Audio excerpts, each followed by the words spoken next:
Welcome to Shooting It Straight with Stan. I am your host, Stan the Annuity Man, America's annuity agent, licensed in all 50 beautiful states out there. Today's topic is a very, very good one and timely, and one you need to pay attention for sure. Income riders versus DIAs, deferred income annuities, which one is better? Now, if you go to the bad chicken dinner seminar, expensive steak dinner seminar, or if you're kind of shopping locally for annuities, in most cases, you're only going to be shown income riders attached to indexed annuities most of the time, or income riders attached to variable annuities. But most of the time, it's income riders attached to indexed annuity. And what income riders are, they're attachments to a policy at the time of application. In other words, you can't just buy an income rider. It has to be attached to a policy. And typically that's a variable or indexed annuity. And at the time of this taping, indexed annuity income riders contractually offer a higher contractual guaranteed payout than variable. Nothing against variables, okay? I don't sell those just because I don't sell anything that has the potential to go down in value. But income riders are monopoly money, a phantom account, all of the whistles and bells and shiny things that's pitched to you, you know, upfront bonuses and roll-up rates at 8 or 9%, all of that shiny things, all of that nonsense. The only number that makes sense and that you have to focus on is the contractual guaranteed number, the payout number. Now, you can go to my site at theannuityman.com and run income rider quotes and read my income rider owner's manual. Same with deferred income annuities. You can run quotes on deferred income annuities. Read the deferred income annuity owner's manual. You know, on my Stan the Annuity Man YouTube channel, we break down, if you go to the playlist section, we break down all of the videos on annuity types. So if you want to just binge income rider videos, you can, or binge deferred income annuity, you can. But the bottom line is one's not better than the other. One's not, you know, you shouldn't buy one over the other, but you should shop both if your goal is income in the future, like income later. I always ask two questions. What do you want the money to contractually do?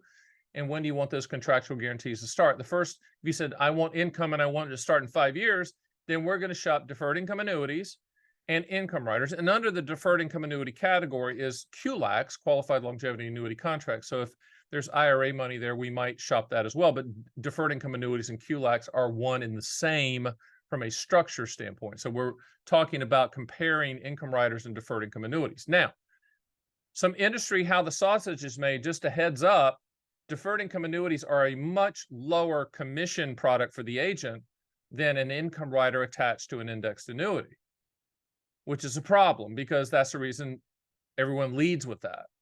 Now, agents are going to yell at this, and that's fine, but they know I'm right. If you're acting in the best interest of the client, you're showing all types of annuities and how they work and the contractual guarantees. Give you an example. With income riders, if you're using non-IRA money, the income that you're getting, say 5 years from now, that's all last in, first out, gains first, all taxable. With a deferred income annuity, non-IRA money, and you're getting income down the road to start, you know, the income is a combination of return of principal plus interest. So you're only paying taxes on the interest portion of that income stream. So it might make sense that the deferred income annuity from a taxation standpoint is a better deal for you. The other thing too is the indexed annuity, variable annuity, and income riders is a very complicated combination. Very complicated. Most agents can't even explain what they're trying to sell. They're just doing the 30,000-foot view close, right? But deferred income annuities, you could explain to a group of second graders. It's very simple. You give the annuity company money, and you can structure it a myriad of ways. You can structure it to where, you know, the money goes poof if you die, and you can structure it to where whatever money's left when you die goes 100% to the listed beneficiaries. It's customizable. You know, you can do a period certain on a deferred income annuity. In other words, you can defer it for 3 years and then have it pay for 10, or defer it for 4 years and have it pay for 20, or defer it for 5 years and have it pay for 5 years. Income riders, you can't do that. Income riders are lifetime income products. So not one is better than the other. We use the indexed annuity as a simple delivery system for the income rider guarantee because I only sell contractual guarantees, what the policy will do, not what it might do. And the might do is the indexed annuity side, which, by the way, indexed annuities are CD products. They have been CD products since they were introduced in 1995. And anyone that tells you it's a market product, they're lying. It's that they just don't know. They haven't done the research. They don't look at the facts. And I understand they're showing these back tested numbers that look fantastic, but those are getting ready to go away as well. Because I think the industry is getting into some trouble right now with those back tested numbers because they never come true. But they're convincing people to buy. And then once they buy, they realize that those unbelievable hypothetical theoretical returns that agent pounded the table on never happen, ever. Okay. Another thing about income riders and deferred income annuities, we talk about inflation. Both do not address it properly. You can attach a cost of living adjustment increase to a deferred income annuity, but what does the annuity company do? They severely lower that payment to make up for that cost of living adjustment increase. Very simple.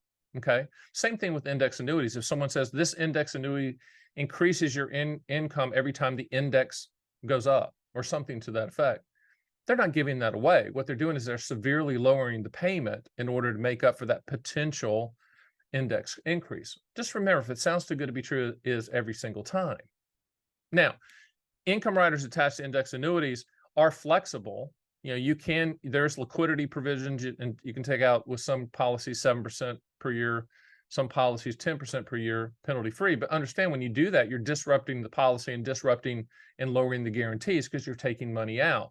With deferred income annuities, they typically do not have liquidity provisions, but that shouldn't be an issue just because if the allocation and proportion is right, in other words, you're not putting too much money in, then it's all going to work out. In fact, with both of these products, income riders and deferred income annuities, on my site at theannuityman.com, you can do what's called a reverse engineer quote, meaning that, hey, Stan, we need $3,000 a month to start in 5 years. You can solve for that and use as little money as humanly possible in the deferred income annuity and the income rider to solve for it, period.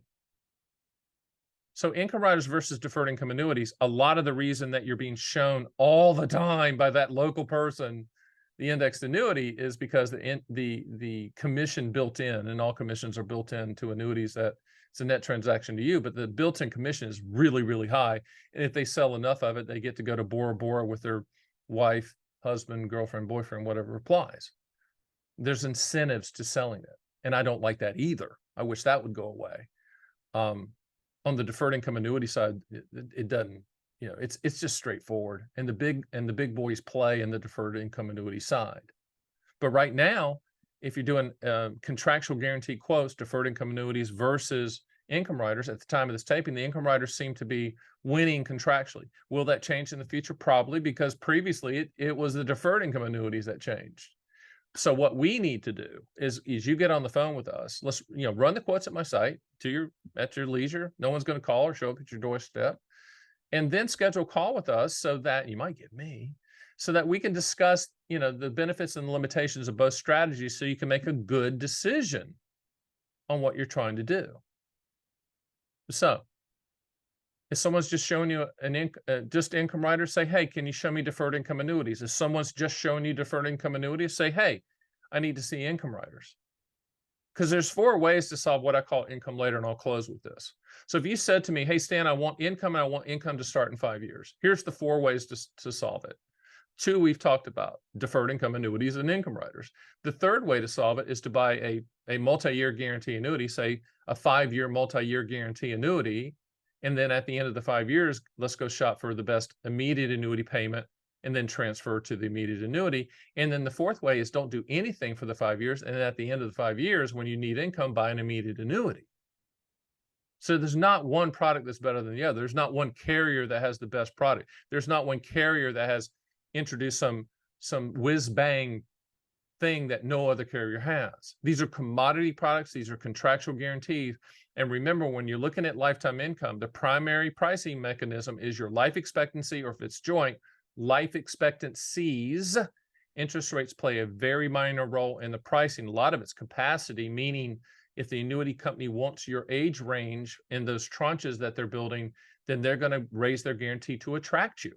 Once they get a lot of you in there, they're going to lower the guarantees to not attract people of your age. It's that simple. That's the reason it's so important that you shop all carriers through our site so you can get the highest contractual guarantee for your specific situation. So income riders versus DIAs, they both do the same thing. They both get to income later contractually. They just take two different contractual paths to get there, but they're both great strategies, but not one is better than the other. My name is Stan the Annuity Man. See you next time.